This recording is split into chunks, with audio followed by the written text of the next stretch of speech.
Imagine this. You are investing millions of dollars of other people's money in the financial game. You are slated to join the ranks of Goldman Sachs. You are on the cover of financial magazines. You are crushing it in any way, shape, or form that you want to define success. And a couple months later, you're driving a fork truck listening to podcasts. That's the story of Brandon Noll, our guest this week on the Next Better podcast, where he talks to us about this decision in his life. And don't get me wrong, Brandon did it deliberately. He chose to step away from the rat race of Wall Street and all the shiny glimmer and instead choose a more meaningful life that he found here in Indiana.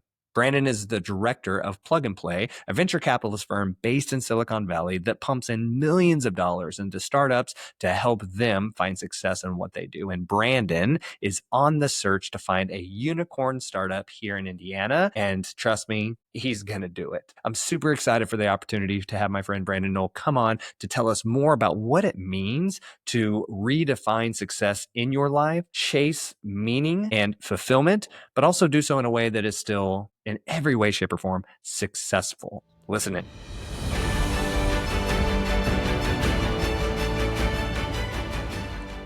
Hey, Brandon, I appreciate this conversation. I'm super excited for it. Thanks for being here. Yeah, me too. Again, really appreciate kind of the platform that you've put together. Got to listen to other guests you've had on, so definitely a fan. Only awesome people get to come on the show. Unfortunately, every person is awesome in some way. So I'm excited to talk more about your awesomeness. Speaking of which, you recently came to my class and you talked a little bit about your story, which resonated with me. I told you one thing that I'm always looking for is that bright flashing light is when anybody tells me they've left something lucrative or financially stable or, just something that makes sense money-wise, and they go and they do something completely different. That's always a big flashing light for me because that's exactly what I want to help other people do when they're feeling stuck or stressed in the world that they live in. And so you told a phenomenal story about kind of what happened to you and a very vivid moment that helped you understand you weren't quite on the right path. Would you be willing to share that story a little bit more here to help the people listening understand what you went through? Yeah, and maybe I'll even go a little further back than that Sure. kind of crossroads. I grew up in a town of 800 people in Pleasant Lake, Indiana. I mean, we didn't have much money, but we were I like to say we were rich in love as a family. And I leveraged athletics to get to college. I didn't know what I wanted to study in college, but I knew I didn't want to be poor. And so a simple Google search in 2020 or 2002, my sophomore year of high school at Angola High School, I said, who makes a lot of money? And it said finance. And I was like, hey, I'm good at math. I like Wall Street, or I like the supply and demand features of economics. So how about I just do finance?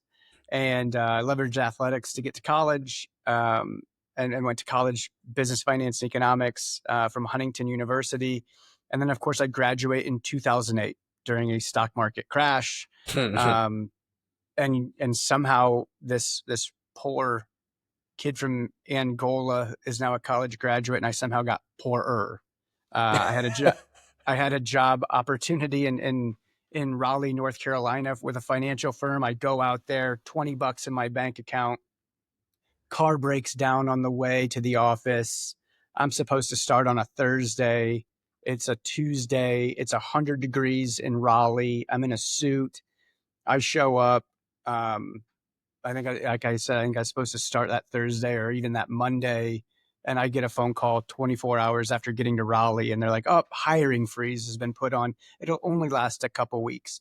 Mind you, I've signed a 12-month lease on an apartment. Again, cars broken down, no money in the bank account, no safety net from family. And that hiring freeze lasted all of 2008 into 2009. And you're sitting there like, well, what am I going to do? And so I sold what's the equivalent of a minor league baseball team tickets door to door downtown Raleigh, North Carolina. And I made $10 a pop on these tickets. So those no solicitation signs, I walked right through them, tried to sell it to anybody who would listen, didn't take lunches. I mean, I ate ramen noodles and peanut butter sandwiches at night. And that was my, hey, welcome to being a college graduate. Congratulations. You have this college degree and here's the real world. You can't make ends meet. you have student loan payments to make. It was just miserable. And so I got lucky, and a gentleman who was running an insurance company back in Indiana offered me a job to come back to Indiana. And so I spent 6 or 7 months out in Raleigh doing that. I worked at Express for Men in the evening. So during the day, I sold minor league tickets, and in the evening, I worked at Express, and I did everything I could to make ends meet. I think that perspective really helped me later on in life. But I came and did insurance, sold insurance for 2 years. I didn't really enjoy it. I had a really bad manager, and I probably wasn't the best employee. Hmm. Um, I was really good at meeting people, bringing new people into the program. They wanted me to push life insurance. I was 23, 24 years old, zero life experience. And at that age, you're invincible and you have no idea what life insurance really is or what it does or how it can be impactful.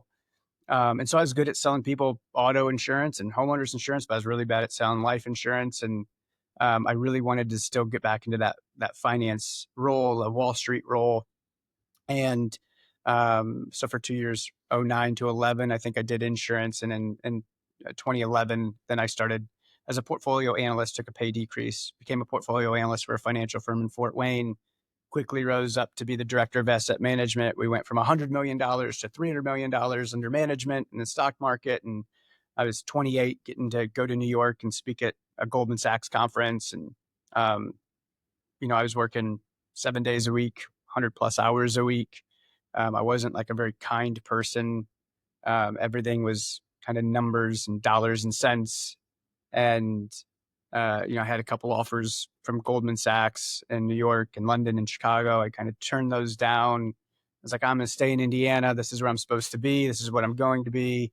This big shot finance guy in the state of Indiana. And it gets to this moment that you and I've talked about. It's like, on Friday night, 6 p.m., I leave the office and I would stop at a local restaurant, and I would sit down at the bar and I'd order a beer and a burger. And so I ordered the beer and the burger. Um, and I looked to my right and I saw just two miserable looking older men with no wedding rings on. And I looked to my left and it was the same thing. And I had this like aha moment of like, what am I doing with my life? Like, this isn't what life is supposed to be. And that was a moment for me that I liken it to, if you've seen the movie Forrest Gump. Forrest starts running, and at some point he's out in the middle of the desert and he turns around and he goes, I think I'll go home now. And that was my I think I'll go home now moment. And I left the world of finance and I helped coach middle school football, and went with a friend out to Charlotte, North Carolina to open a plastics recycling and regrinding facility. I just rode on a forklift, listening to podcasts, trying to figure out like, what did I want to do with the rest of my life, where I had thought I was going to be some big Wall Street, big shot. And now all of a sudden I'm kind of reevaluating all of life. It was a very pivotal moment for me to kind of maybe have that recognition as someone in my late 20s that was really just chasing money and fame. And now it's like, wait, now what am I going to be? Yeah, that's such a powerful story, and it aligns so strongly with some of the other episodes that we've done. We recently had a guy on, Caleb Campbell, who was a West Point graduate, went and played for the NFL. I mean, every external validation that you can possibly muster in terms of success, and he ended up in Canada as a janitor. Right. So Yeah. you tell the same story of being on a forklift, listening to podcasts, trying to figure yourself out. And I think there are two main reasons people change. It's they learn enough that they want to, or they hurt enough that they have to. Mm.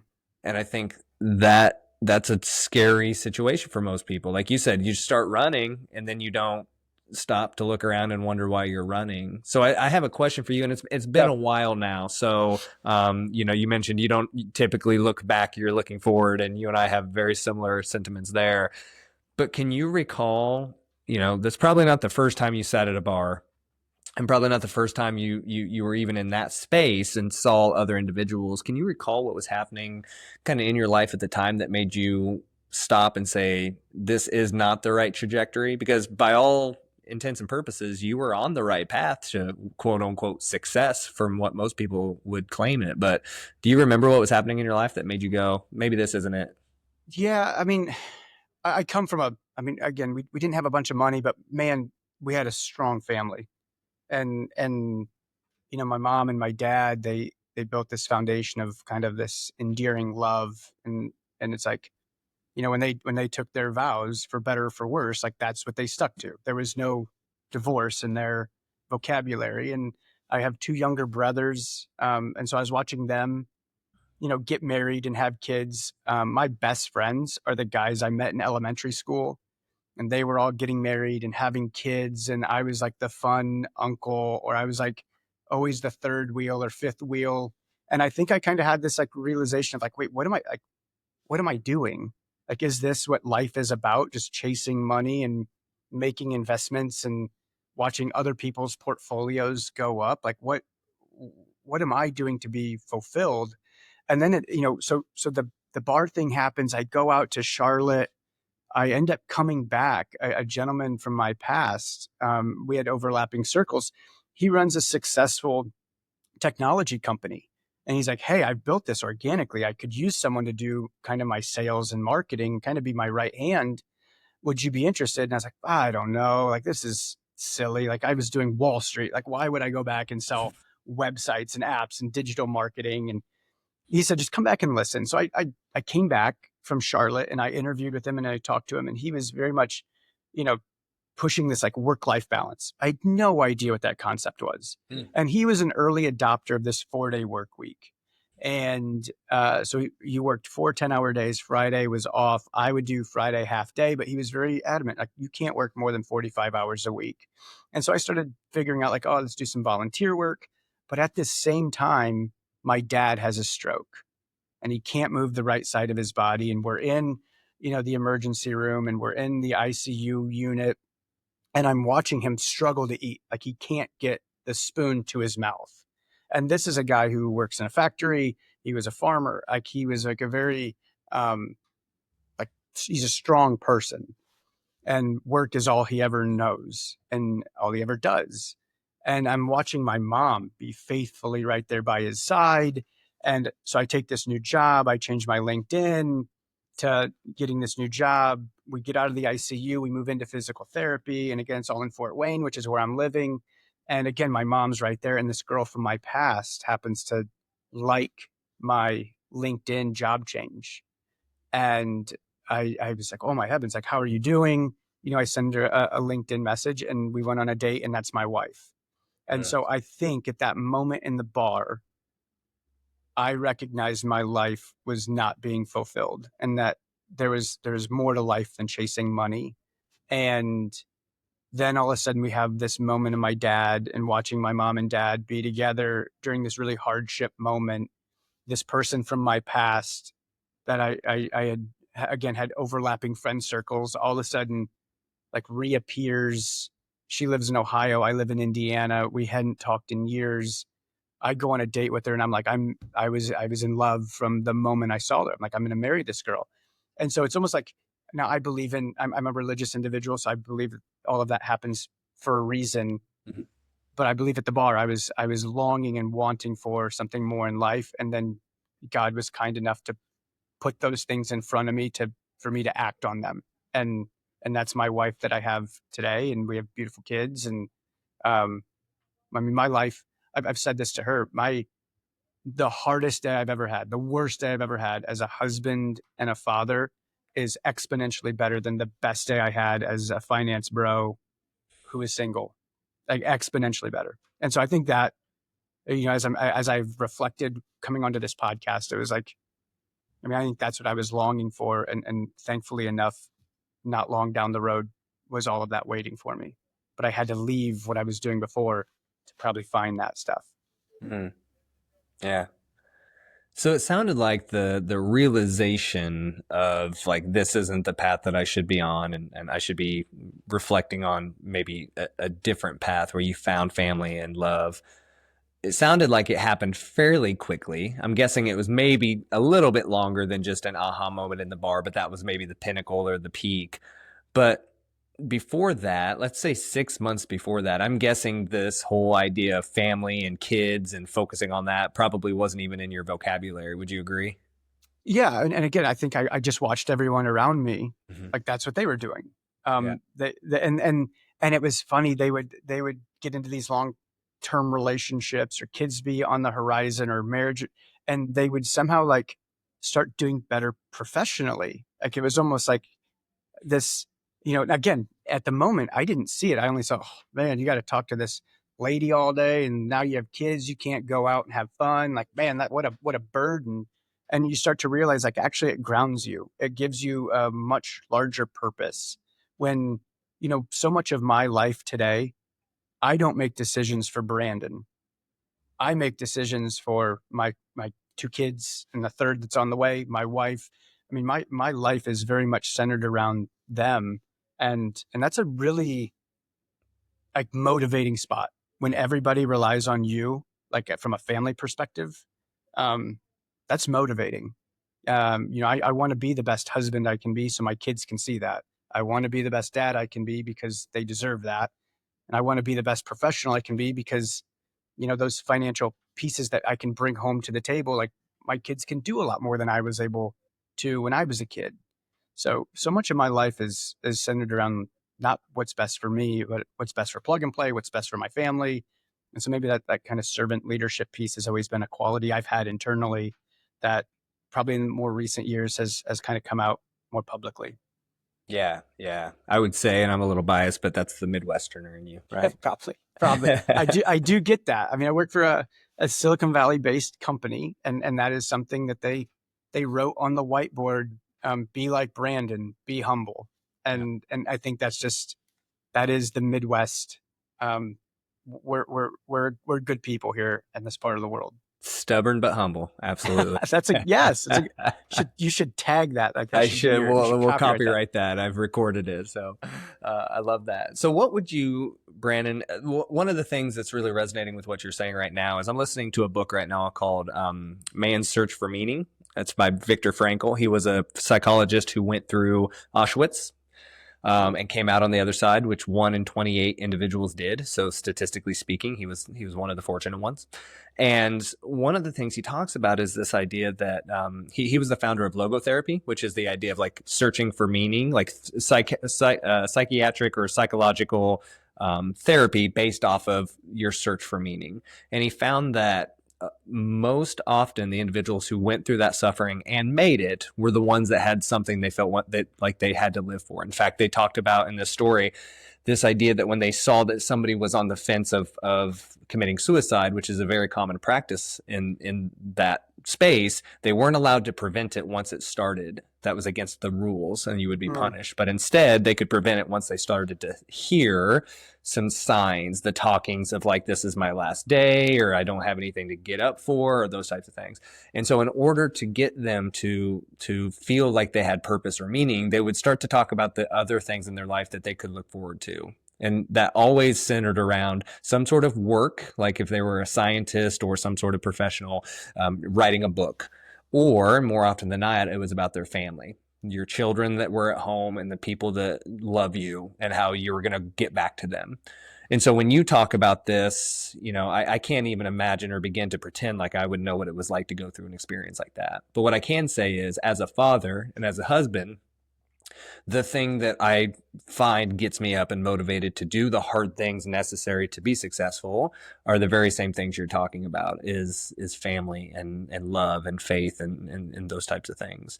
So what would you tell Brandon Noll 6 months before that moment that would help him look through that allure and that luster of the financial world? And don't get me wrong, there are people that are doing it well that, find success and they're happy Yeah. and all that. But what would you have told him to help him better see that?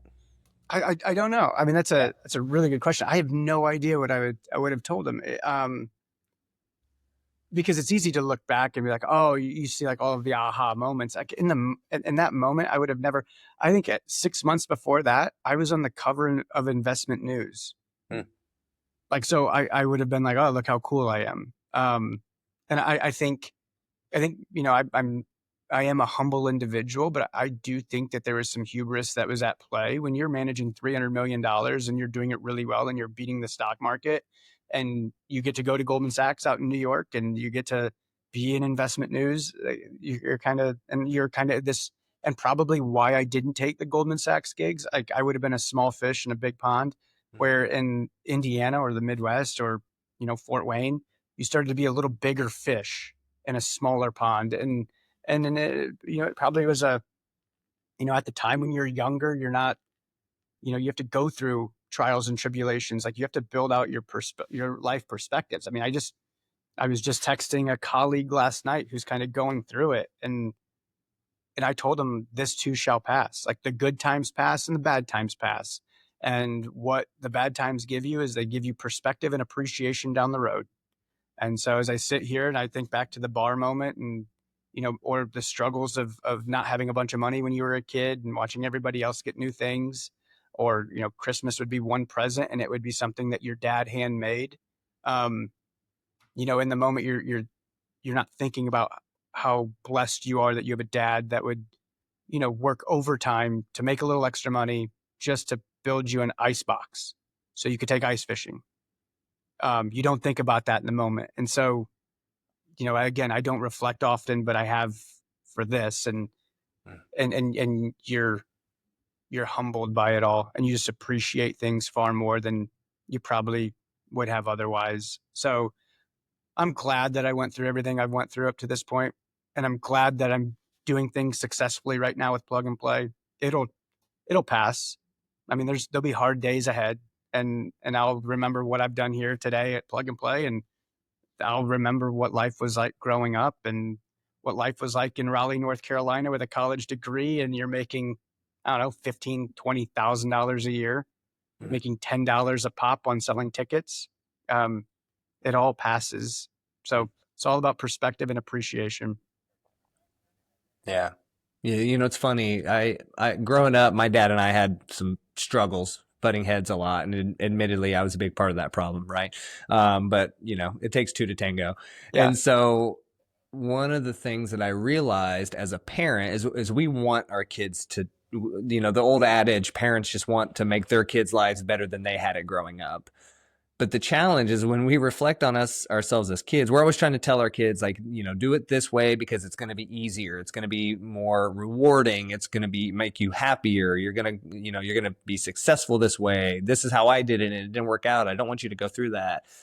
But if we recall when we were kids, none of that made an impression on us, right? Yeah. Because we told our parents, well, you don't understand. You don't know what it's like to be me. And the truth of the matter is they don't, because we're all individuals. And so it's as a parent now looking at my son going, I don't want him to suffer or to hurt or to be in pain.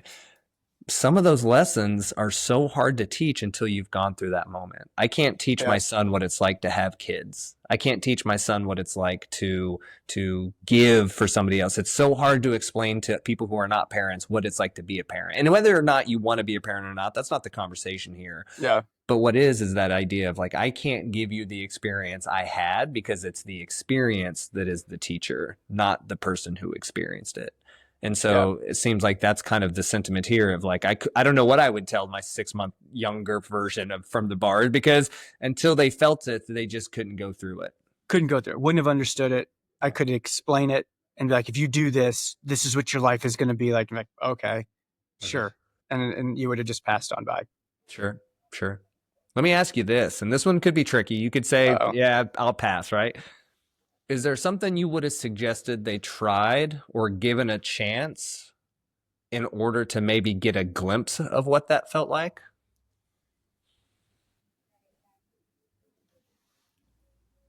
No, I don't think so. I think what I struggled with in that moment was take a job in New York City and really be on Wall Street, or stay in Fort Wayne and, um, and end up however you were about to end up, but you're going to stay in Fort Wayne. Fort Wayne's not Wall Street. It's not New York. I mean, that's the big leagues. You can either stay in the minors and be in Fort Wayne, or you can go to the big leagues in New York.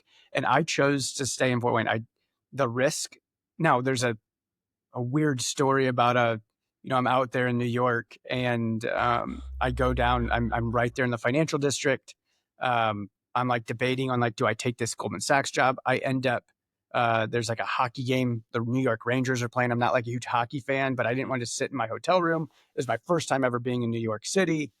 And so I go down and I end up sitting at a bar and I was just going to have a beer and watch hockey and maybe talk to someone who's around me. And I end up meeting these, these individuals that are around the same age, the mid-20s. I was probably 28 at the time. They were in their mid-20s. It was 11 o'clock at night and they were just getting hammered. And they're telling me about their lives on Wall Street. And it's like this perpetual cycle of drugs, alcohol, and just like wildness. And I was like, that's not me. This is not going to be a good spot for me to be in. And that was like a big turning point. And again, you look back reflectively and think like, what a blessing that I ran into those individuals, that I was able to have a conversation where I was like, I saw myself in the future. I sat there and I saw what my future was going to be like. And I was like, that's not what I want. I'll go back and just stay in Fort Wayne. And that was a pivotal moment. Again, if I wouldn't have got out of the hotel room, if I wouldn't have went down to this random bar, if I wouldn't have ran into these 20 somethings to learn about what their life was like as analysts on Wall Street, I mean, who knows what I would have ended up doing. So it's all about these like moments in time that in the moment you don't realize it's pivotal. I mean, that's the thing. I think there's like a Chinese proverb where it talks about the farmer and his son. And I mean, look it up because I'll butcher it. But basically the story is like something happens in the moment you think it's bad. And then when you look back on it, that actually was a good thing. Or you think something was good, and then you look back on it, and actually that was a bad thing. So we don't know moments in time, are they going to be good or bad for us? So you just have to, make the best decision you can using strong discernment on like, this is the right move. And when you look back, when you reflect, then you can figure out, was that a good call or a bad call? I love that. Yeah, I'll jump in there because I love that story, and so some of our listeners may, and if they've already heard the story of the villager and the horse, there you go. Then you can skip ahead about 45 seconds in the podcast. But the idea is, the farmer has one of their horses run away, and the villagers go, "Oh, what such unfortunate luck!" And he said, "We'll see." Right. Yeah. And then the horse comes back and it's bringing with it 3 wild mares. And the villagers go, "Oh, wow, what awesome luck." And he goes, "We'll see." And then the son of the farmer tries to break one of the mares so that they can start to ride it. And it bucks him off and he breaks his leg. And the villagers go, "Oh, wow, what horrible luck." And he said, "We'll see." And then the army comes to conscript the youngest individuals from the village to come fight in the army. And the son's leg is broken, so he can't join the army. And so the villagers say, "Wow, what fortunate luck." And the farmer said, "We'll see." And the idea there is exactly what you're saying, which is you don't know what is good and what is bad. The only thing you can do is take those experiences and learn from them and help them mold to who you are. And you have to experience it first before that can happen. Yeah.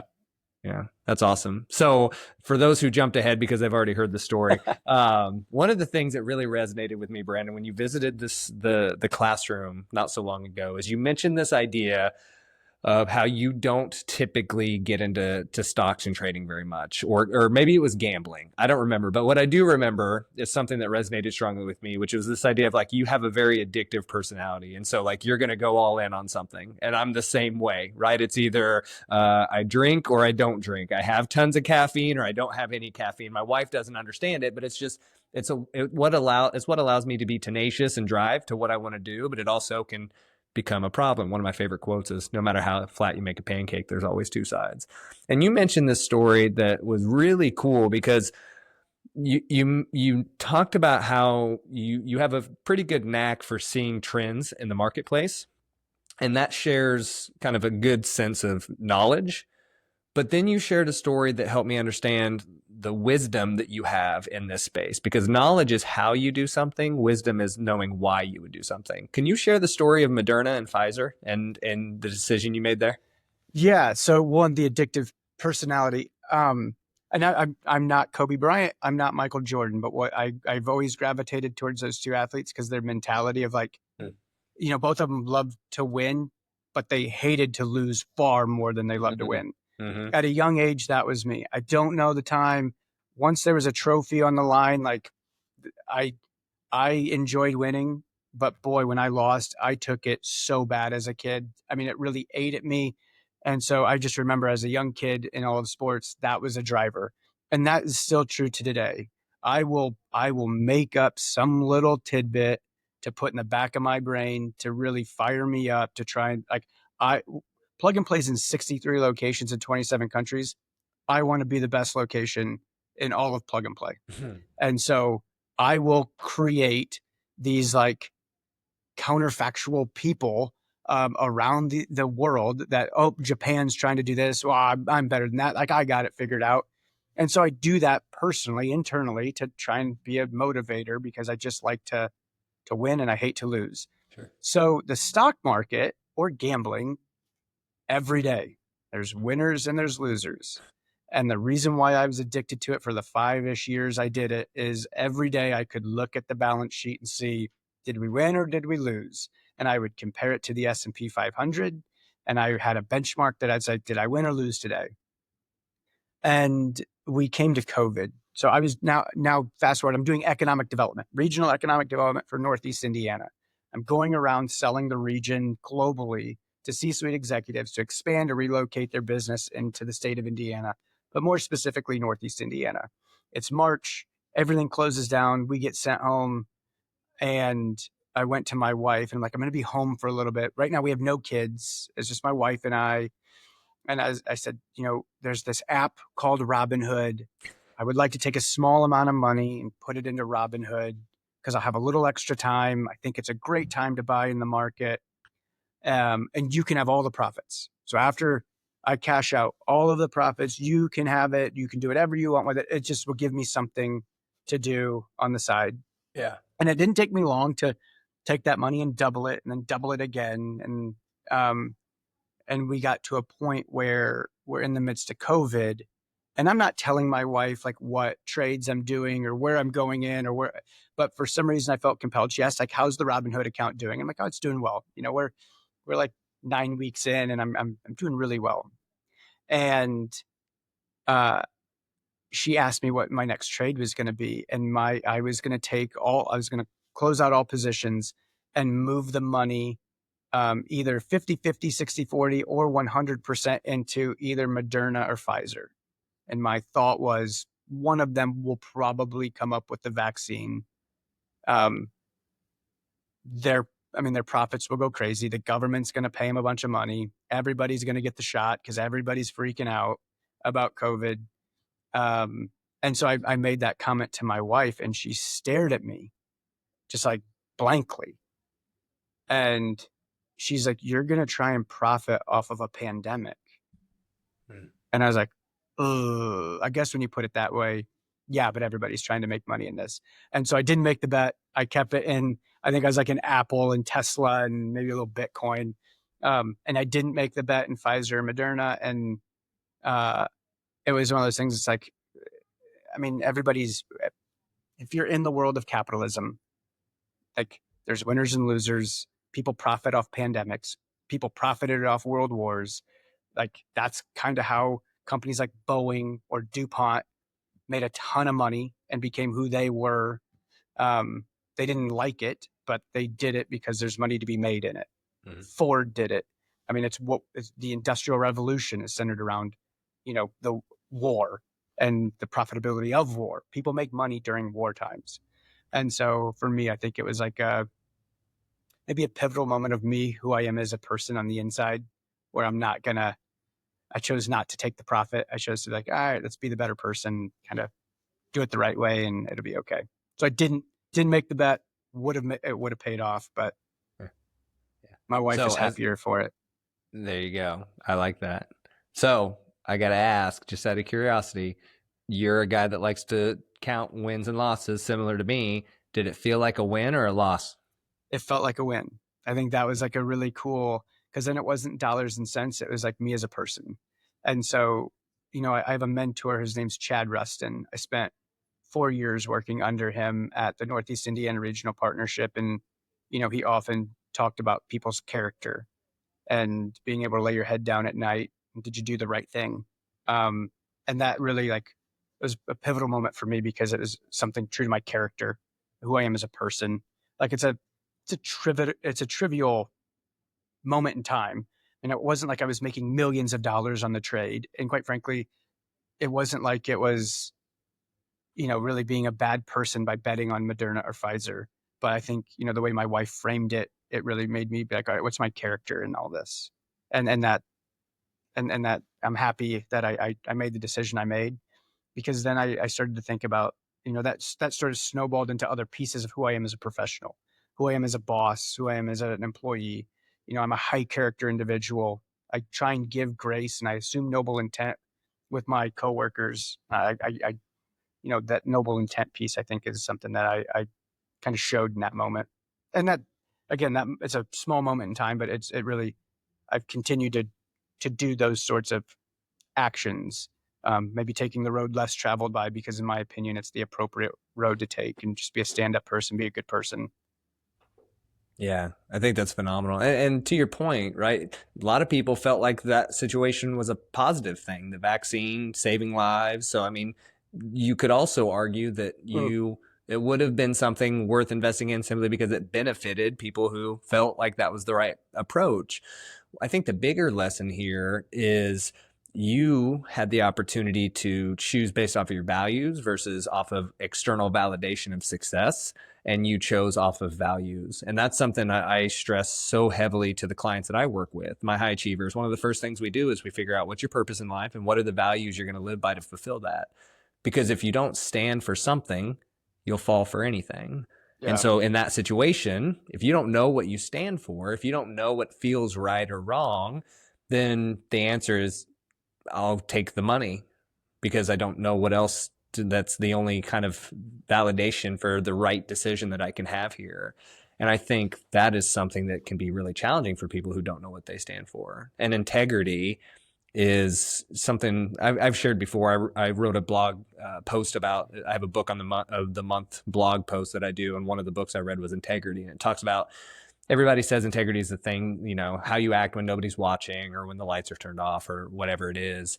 But it simply really is the integration. That's where the word integrity comes from, integrate. It's when you integrate your character and your values into everyday decisions that you make. So the fact that you made that decision in that situation when nobody else, I mean, nobody would ever have known one way or the other what you ended up doing, you still made that decision, and that bleeds into everything else that you do as a leader, as a father, as a husband, as a friend. And so I think that's a really powerful lesson, even if it seems like a small situation. Yeah, and I'm kind of thinking about this now in the moment, so you're gonna get like a live reaction. But Let's do it.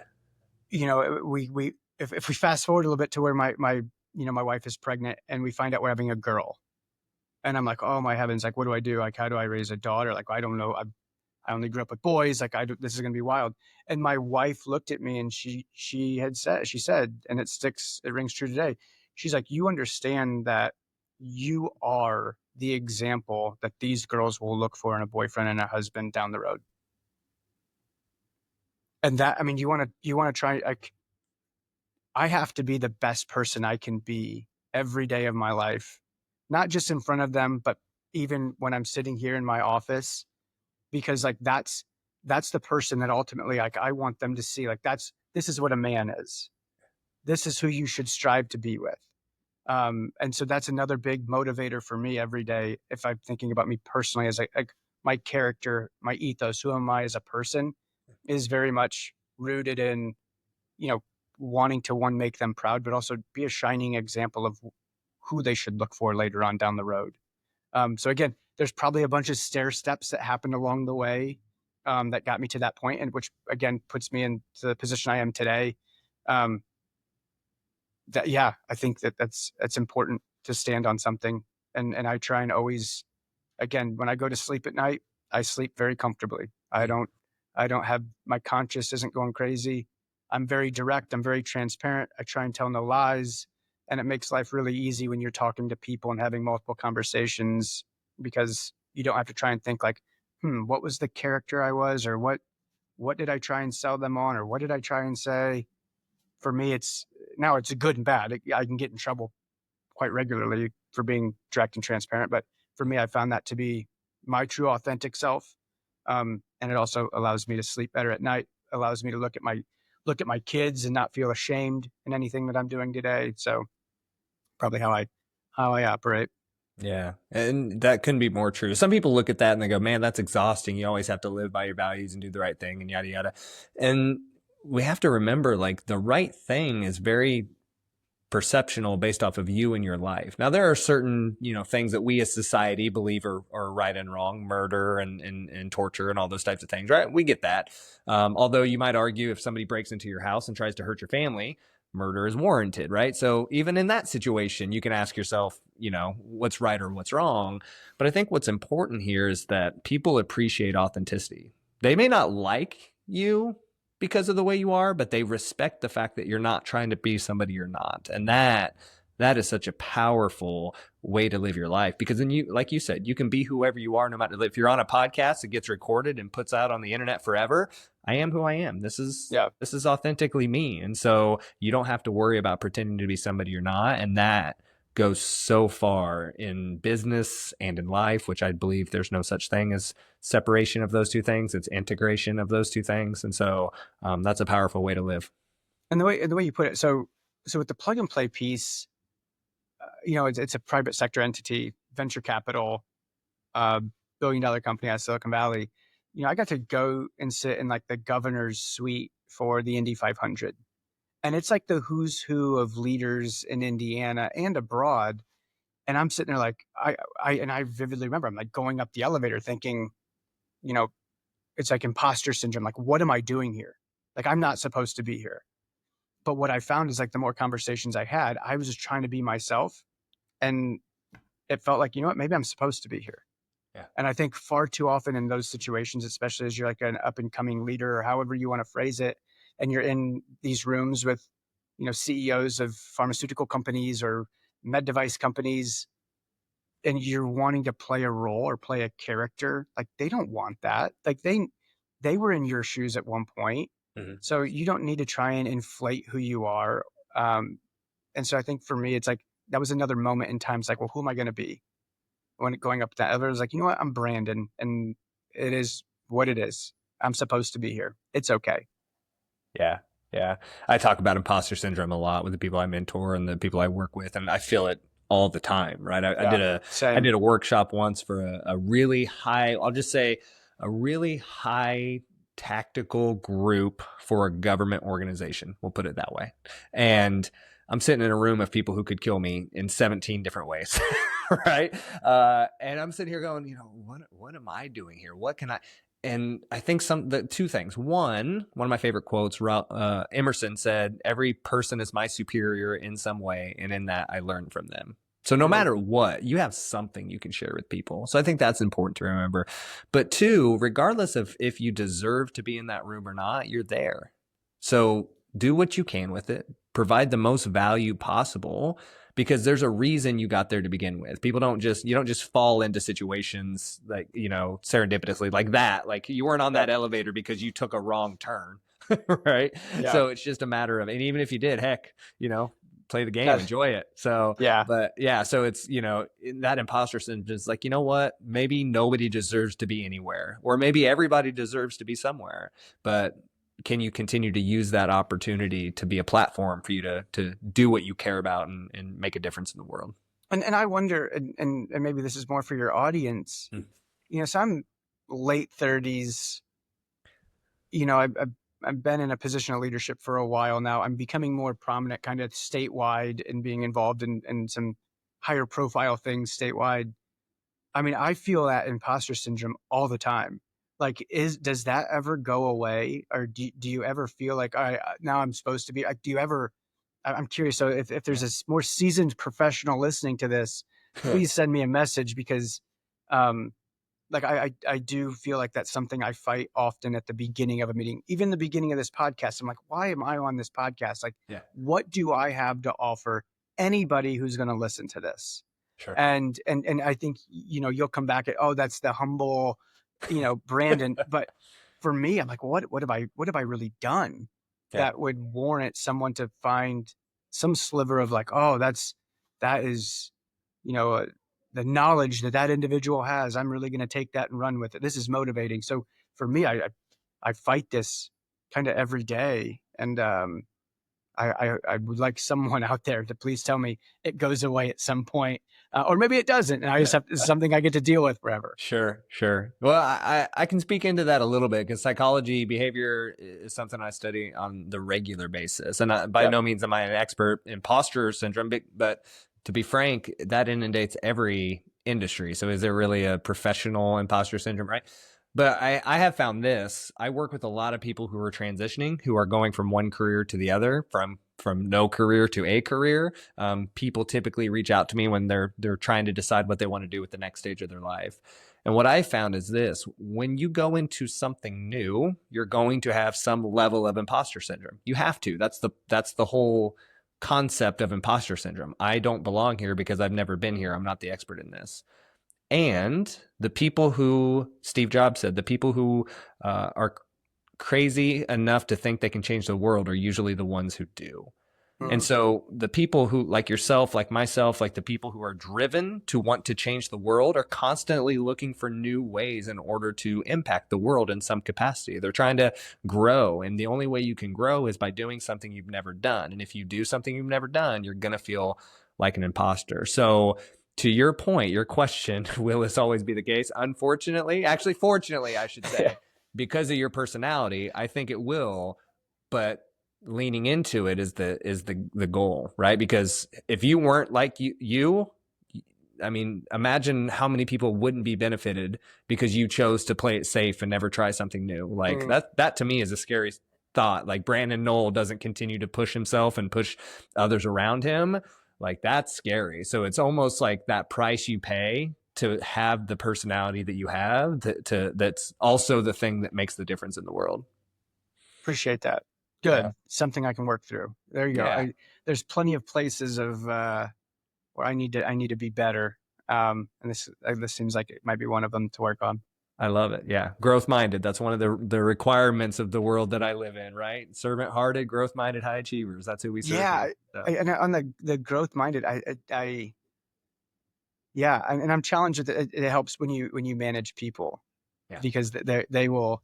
I'm a fairly self aware individual, but they will and I ask my team to be very direct, and they'll tell me where my blinders are, and one of them more recently was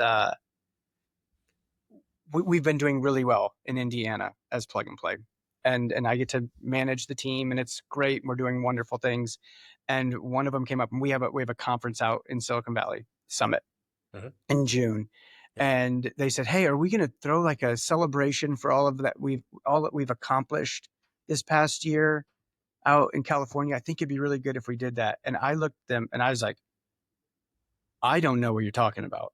Like, what have we accomplished?" And I said, "If you want to plan some sort of pat on the back for all of us out in California, have at it. Don't expect me to do it." Mm-hmm. And I that was the conversation. And I left and I was driving home and I was like, "What a jerk move that is on my part." Like, that may not be for me.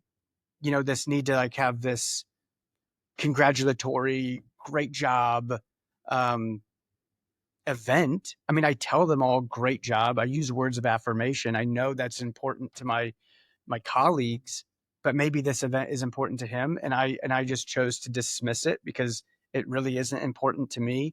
I mean, again, that's a point that I was like, all right, Brandon, got to work on this, and you kind of like write it out. I circle it, and I'm like, all right, I need to make sure that I think about those sort of celebratory things for other people on my team. It's not important to me because as soon as the thing I'm working on now is done, I'm so far on to the next. I don't care about celebrating whatever this was I just worked on. Don't care at all. Yeah. My wife put in, I have to give 2 minutes of celebration to things that I do. And I'm like, that is 2 minutes way too long. I don't know why I would do that. So it's like a point, it's like a blinder that you have to like, all right, got to work on that. Yeah. No, I appreciate that. I think that's phenomenal. I too struggle with that. I'm very forward minded. I think both of us in some ways are visionaries. I call it tip of the spear. You've probably seen, you're a guy similar to my age. You've probably seen the movie 300. Yes. Yes, right. So Yes. you have the formation they have is that spear, right? So everybody in the front is the ones doing the killing, And then there are people in the back that finish the people off that weren't killed, right? We are the tip of the spear. We're constantly moving forward. We can't imagine looking back long enough to say congratulations because we're always looking at what's next. And again, my quote, no matter how flat you make a pancake, there's always two sides. The benefit to that is you're always constantly growing and pursuing and achieving. The detriment to that is sometimes you don't find time or the ability to appreciate what you've done, and that can wear on yourself, but it can also wear on others. So the fact that, I mean, talk about growth minded, that is a phenomenal example of being growth minded, because a lot of leaders, they go, what are we celebrating for? We haven't done anything yet, right? This, like, we've made millions of dollars. I want to make billions of dollars. So until that day comes, well, the problem with that is you're always moving the goalpost, because as soon as you make your 100%. first billion, right? And so to your point, if we can appreciate progress for the sake of progress, there are people out there like that, and that's great. They don't need that validation of success or celebration. But the growth minded aspect to this, I think, is really important. Every leader should be listening to this, is it's not always about what you find to be beneficial, right? It's about what your team sees as beneficial. And so you're like you said, maybe he needs that celebration. So I think that that's phenomenal that you took that time and said, I can work on this. Yeah. And again, I go back to, I was never a fan of like the strengths coaching. People have asked me like, oh, what's been your sales training? I mean, I grew up, we would shake hands with a farmer to bale his field so we could hunt his land in the fall. And it was a handshake deal. I showed up and baled. He let me go hunt his land in the fall. That's how we were able to put meat on the table. That's the only sales training I have. Yep. And I went into the Northeast Indiana Regional Partnership, and they had this strengths coaching, and you had to do the strengths finder. And I'm like, this is so stupid. Like, why am I going through this? And so I do this strengths finder. I'm like, the report is pretty spot on. Like, that's impressive. And then I got partnered up with a strengths coach, and I recognized how my strengths can actually be to the detriment of others in the organization. I had one of my highest was competitive, like being competitive. Yeah. No one else in the organization had that in their top 5. So I recognized, like, if I let that kind of be like at the forefront, it could really force people in a meeting to like lean back and not give me their opinions. And so I learned, like, oh, not only do I need to understand my strengths, I need to understand everyone around me's strengths. And then I need to learn how my strengths can help and hurt them.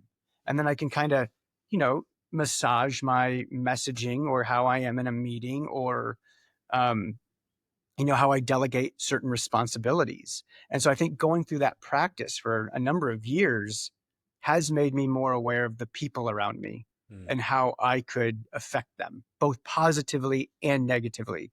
My wife, when we first got married, she kept pushing this speak life, speak life, speak life. And I'm like, what does that mean? Speak life. And then she shows me a video of 2 plants. One plant gets all these words of affirmation. The other plant gets all these words of negativity. The plant that gets negativity words dies. The one that gets all the affirmation grows up larger. Whether that video is accurate or false, I have no idea. But what it did is made me go, my words and actions affect others around me. And if I have to work with them on a daily basis, and my expectation is for them to be the best that they can be and exceed expectations, then I've got to breathe life into them. And I've got to understand how I can actually be to the detriment of their workload. I love that. And a couple things that I think the listeners need to understand in order for that to really hit home. One, if you're going to do anything worthwhile in this world to contribute meaningfully, you're going to have to do it with other people. No question. You can't do it alone. Right. And so that's step 1, is recognizing you do need other people. I think step 2 is, because I think a lot of people are very similar to us. I don't mind doing personality tests and strength finders, because what I learned early on was exactly what you're saying. I know I'm driven. I know I can work hard. I don't need somebody else to tell me that. And I know that those things can be detrimental to other people. Case in point, I have an assistant. Great with attention to detail. Sometimes I'm not a details guy at all. I start to, as soon as it turns into 3 sentences, I start to drone off, because I'm already thinking like, okay, I got that. Now I need to know this to know that. And I've moved on, right? Sounds like you might resonate there a little bit. Yes. And so, but the problem with that is the fact that I used to be like super angry with people who went too far into the weeds. But what better quality for an assistant to have than attention to detail?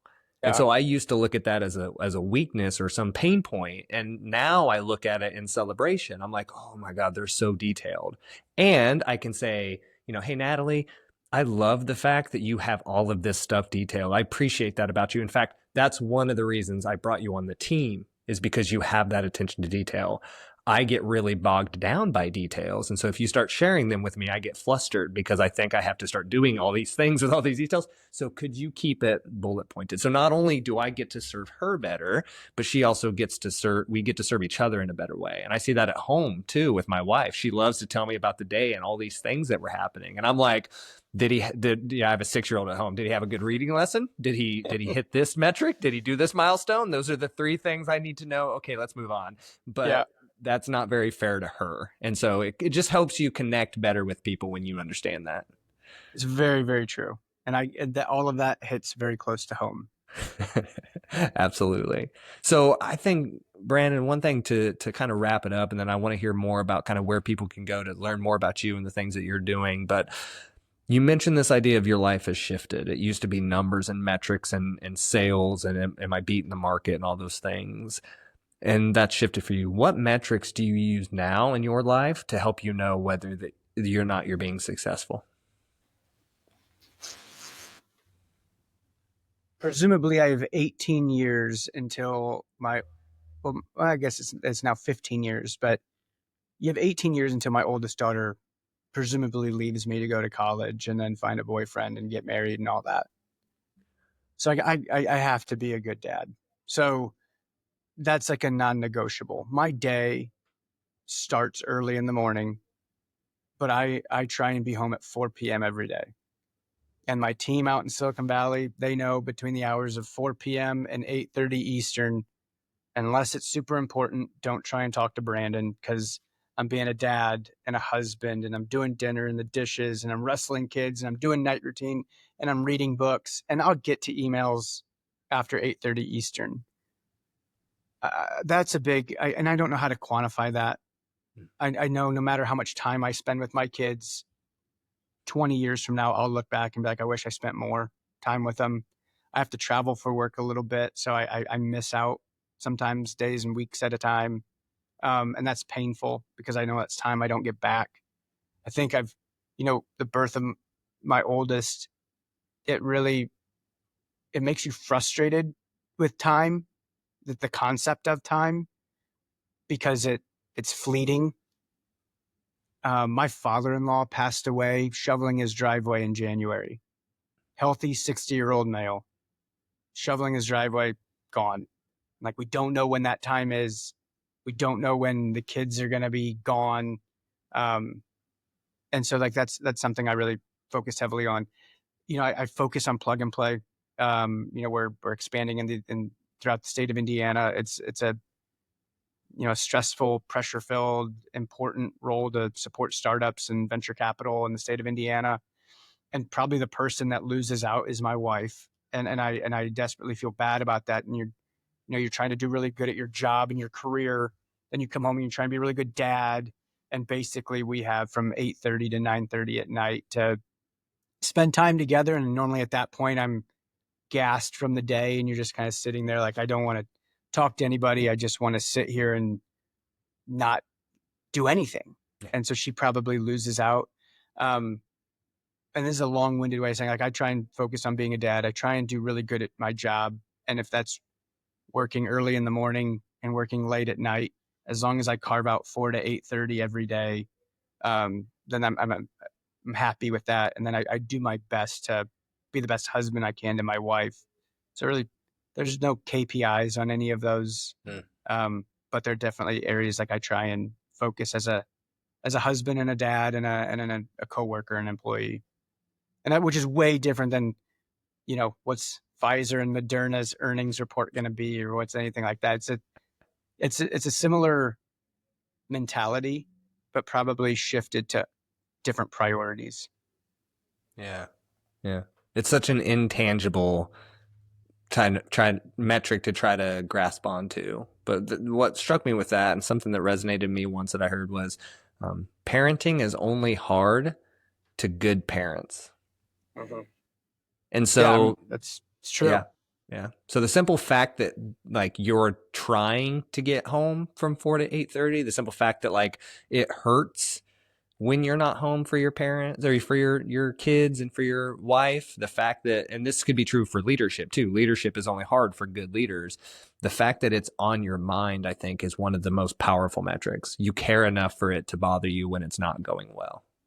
Yeah. And it's, I mean, I don't go play golf. I don't go do all the extracurriculars. I will at some point in my life, Sure. but this season of life is like do really good at work, be a really good dad, and be the best husband you can be. And those are the things I think about today and each day. And again, at some point, that too shall pass. And I'll focus on probably being a good husband and maybe we get closer to retirement if that ever happens. But yeah, it's seasons of life, man. And I'm in a fun one right now. I mean, I was up late last night. I had the 3-year-old wake up, and then the 1.5-year-old's pushing some teeth through.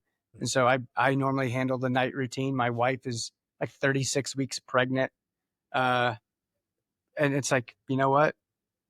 This is the season that I'm in. And so you sleep a little bit and you go on with each day. But I know, and I'd heard this quote. It was like this guy who was talking about, because those early days of having kids is really hard. You know, the baby's crying, you don't really know why. And he said, if you can somehow as an 80-year-old person, if you could teleport back to that really hard moment in the middle of the night, teething, crying kid, you will trade everything that you have as an 80-year-old person to just go back and be in that moment with that kid. And you think about that and it's like, I don't have a lot of time to be a really good dad to these kids. And I want them to be the best version of themselves that they can be. And I think to do that, I have to be all in and committed to their development on who they're going to be as people. So it's probably a different mindset being a millennial dad. I hear this joke about millennial dads versus my dad, who was like, go work all day. And then he'd go, he's like, he was there and he coached our sports teams, but he wasn't like all in, like really worried about my, you know, how I was being raised and what I was learning and all that. It was more like, give me the screwdriver, come, I'll show you how to do this in the car. It's like, all right. Yep. Hey, we all do the best we can with what we have, Yeah. how we learned, right? So that's what we're doing too. Go us, So, Dad. so I do have a question for you, if I'm allowed to Please. spin it on the host. So how, I mean, you seem well read in this space. You care Mm, deeply about people and mm, their, like them almost being the best version of themselves. yeah. Like what set you down that path? Like what is your day like to be able to spin out like, oh, this quote, or I'm reading this book, or I'm doing this thing? Because you seem to have far more knowledge in this kind of growth mindset Mm. leadership space than I have. So how could I become more maybe traditionally educated on historical people who have done this, or kind of what have you seen to be best practices? Yeah, yeah, I love that. I appreciate you asking that. Everybody loves to know that they have something of value to bring to the world. So I appreciate that and you asking that.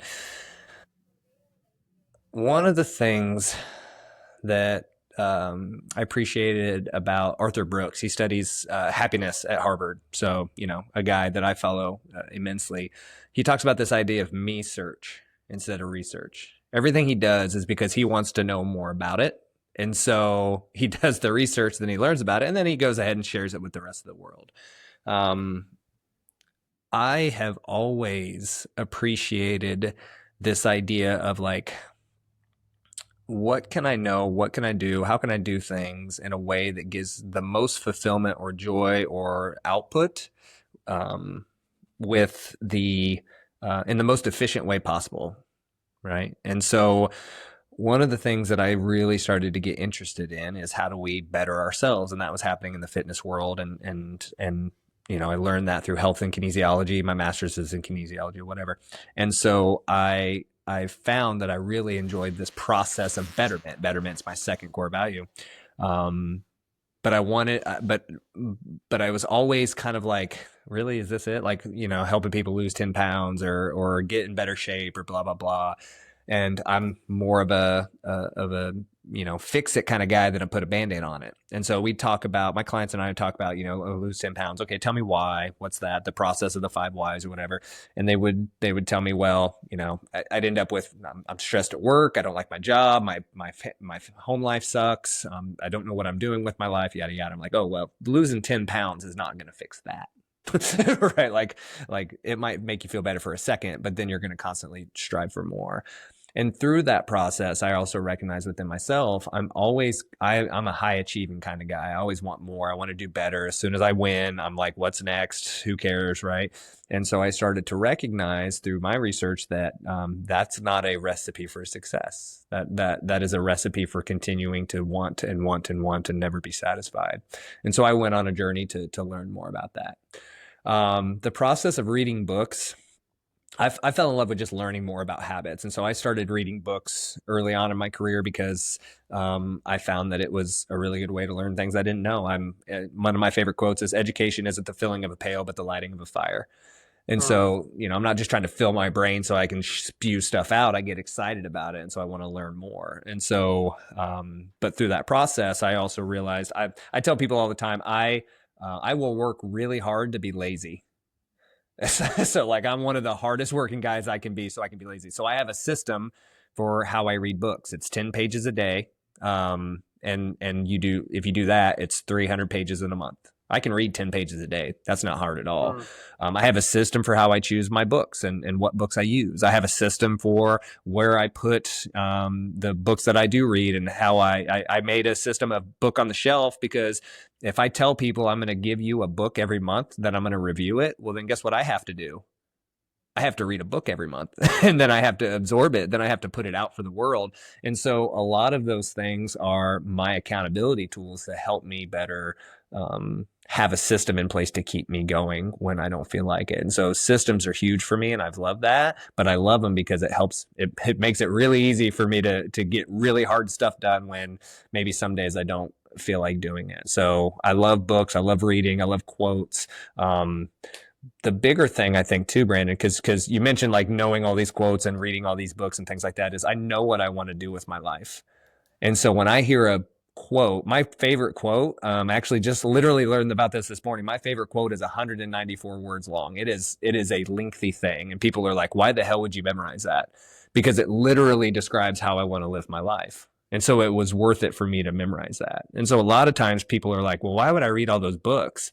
Like, that's so much work. I'd rather have the Blinkist app, right? I'd rather like get a book read to me in 15 minutes so I can absorb the content. And then my question becomes, well, are you actually going to implement any of that into your life? Or are you just going to read it so you can say you read books? And so the books I read align with what I'm trying to do with my life. And my purpose in life is to help others define their purpose and fulfill it so they can contribute meaningfully to the world. So every book that I read, every course that I take, every job that I have, every business that I start aligns with that. And so it makes it a lot easier to make those decisions, and it makes it worth it to do the work necessary to be able to quote people and read books and all that kind of stuff. Well, I was going to ask another question, but you kind of just answered it, because you get to kind of be in front of some students, and you are in front of seasoned C-suite executives. I mean, those are two different groups doing two different things in two different spots of life. I mean, I'm assuming there's pros and cons to both. Like, what do you enjoy about the students, and then like what do you enjoy about kind of the C-suite executives? Sure. Yeah. The C-suite executives, I love the challenge because there are some deep-seated limiting beliefs, but I also love the impact. If I can crack that egg, if I can help them better understand, the reason I loved your story is because you were exactly the 6 months prior to Brandon making the big change, the aha moment at the beer, like you were exactly the client I would have wanted. Exactly. I'm crushing it in every aspect of my life. Why am I not fulfilled? I have all the money in the world that I can imagine. I'm on the cover of magazines. Why am I not fulfilled?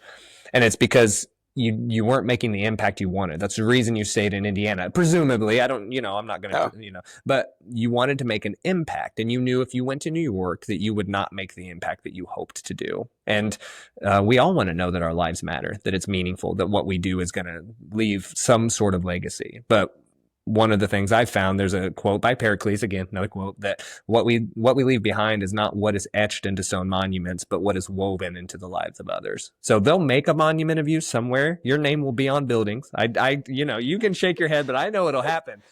But that isn't what people are going to remember about you. People don't remember Martin Luther King because his name is on every other street in America. They remember him because how he made people feel. I have a dream. People felt that, and they could live with that, and they could carry that on. And so with the CEOs, that's what I want to be able to express. Like, your work can matter, and you can make a living doing things you love. And maybe that's in this place, maybe it's somewhere else, maybe it's with more money, maybe it's with less money, but let's figure that out. And that takes a lot of work, but man, is it impactful when you can figure that out. And then the students, the nice thing about the students is they're so open and excited and Yeah. vulnerable. They know so much more than I could ever hope to imagine. Some of the pitches I hear from high schoolers, from entrepreneurs in my classes, oh my gosh, so exciting. And they're open to the idea that maybe they don't know everything. You can't come to them. Nobody likes to hear, well, when you're my age, you'll understand. Nobody. I'm late 30s. I don't like to hear that, right? So, like, you can't go that. But if you're vulnerable with them and you build trust and help them understand that you care about them, then they are willing to learn, and they will bust their butt because they have so much energy to make the world a better place. And so that's why I love those two groups for very different reasons. Yeah. Because everybody can make impact if they truly know what their life is all about and the values they live by. They can change the world. It's awesome. Thank Yeah. you for Thank letting you me for ask those asking. questions. No, Yeah, that's phenomenal. I love it. It's literally my purpose in life. So when I get to talk about it, I get pretty excited. that's awesome. Yeah. So, Brandon, where do people need to be around you more? But I also know we all are very limited. Like, that whole adage of, like, I want to change the world. There's 8 billion people in this world. You can't even meet them all, let alone change their lives. So how would people be able to connect with you? Maybe I'd love to hear in entrepreneurial realms, but even if they're not entrepreneurs, where could they go Yeah. to maybe just, learn more about you or the impact you're making? Tell us more. Yeah, so I work for a company called Plug and Play, Silicon Valley-based company, most active venture capital firm in the world, one of the top-rated accelerator programs in the world. I kind of run all of our Indiana operations. We have an office here in Warsaw, Indiana, where we focus on med tech, med device. We are getting into the life sciences space, and then we'll get into the kind of the industrial manufacturing space and open up different hubs throughout the state, and we'll run accelerator programs, and then make strategic investments into those. So I kind of sit in this fun spot between, like, I had a meeting with the global head of NVIDIA, and then like 5 minutes after that meeting, I met with like two guys trying to, like, 6 months into a startup journey, trying to figure out, like, what do we do next? So I get to sit kind of in this fun spot between C-suite executives from Fortune 500 companies and startups, and I get to give some level of consultation or guidelines, or, hey, here's what I've heard to be best practices. And then, I understand focus areas and tech challenges, from our corporate partners, and just kind of a fun spot to be in. And then I have access to Silicon Valley. So the whole purpose of getting Plug and Play to the state of Indiana was, like, how can I bridge the gap from Silicon Valley to the state of Indiana? How can I take this globally recognizable company and make it to the benefit of the state? So while I'm terrible on social media, I don't really do social media. Follow me on LinkedIn or friend request me on LinkedIn. I'll post things on the kind of like what we're doing and where we're going to be. If you want to come to, events we're doing in Warsaw or Fort Wayne or Indianapolis, feel free to, again, reach out on LinkedIn. And I'm happy to connect you with, like, kind of our newsletter, and you can kind of stay in the loop of what's going on. If you're an entrepreneur or startup and you're like, hey, I want to learn more about Plug and Play, reach out. I'll put you in touch with our ventures team. Plug and Play has 800 people on staff. We have, like I said, 63 locations, 27 countries. We operate 25 different industry verticals. So we'll accelerate 2,200 startups this year, and we'll invest in probably 250 of them. So I'm just trying to make this to the benefit of the state. So no matter where you're at, Indiana, Arizona, Dubai, doesn't matter. Reach out and I can connect you with someone, either myself or someone within the organization. But we're doing big things in Indiana, and it's really exciting. It's really fun. We're trying to be a big cog in the ecosystem for entrepreneurs. You know, I joked with someone recently when I was in college, they rolled out an entrepreneurship class. So I was in college, what, 05 to 08 or 04 to 08. And entrepreneurship became like a class. It wasn't even a major. And we laughed. We're like, yeah, that's all the people who have no idea what they want to do with their lives. And so then, fast forward, here I am, like working with entrepreneurs, and, their risk tolerance, their grittiness, their mindset. I mean, they are so driven, and oftentimes are living like week to week. They're trying to get funding, they're trying to build their product, they're trying to get in front of, executives and customers and get capital. It's like, I it's a mindset that I'm really good at talking to them and helping them and trying to give best practices. I don't know if I could spin out and be an entrepreneur. The mindset that individual has, I mean, I commend them. It is incredible. And so anything I can do to help, Lucas, I know when you have students, I'll listen to students. I'll listen to their pitch, and then I'll ask them like questions, and I hope to start it up.